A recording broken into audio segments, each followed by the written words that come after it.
ایک خوبصورت جنگل میں رنگ برنگے پرندے رہتے تھے۔ ان میں سے ایک طوطا، ایک فاختہ، ایک کوئل اور ایک عقاب تھے۔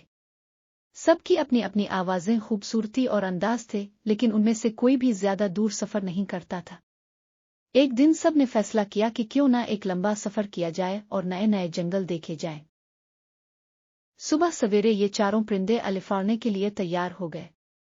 طوطا اپنے چمکدار سبز پروں کو پھیلاتے ہوئے بولا، میں سب سے خوبصورت ہوں تو مجھے سب سے آگے اڑنا چاہیے۔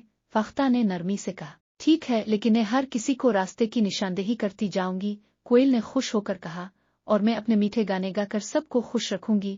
عقاب نے فخر سے کہا، مجھے اپنی طاقت پر اعتماد ہے، اگر راستے میں کوئی مشکل آئی تو میں سب کو بچا لوں گا۔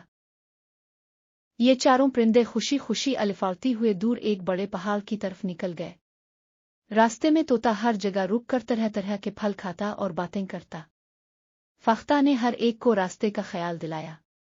کوئل نے اپنا گانا چھیڑ دیا، جسے سن کر سب کے چہروں پر مسکراہٹ آ گئی۔ لیکن جیسے ہی وہ پہاڑ کے پاس پہنچے، تیز ہوا چلنے لگی اور سب پرندے ڈر گئے۔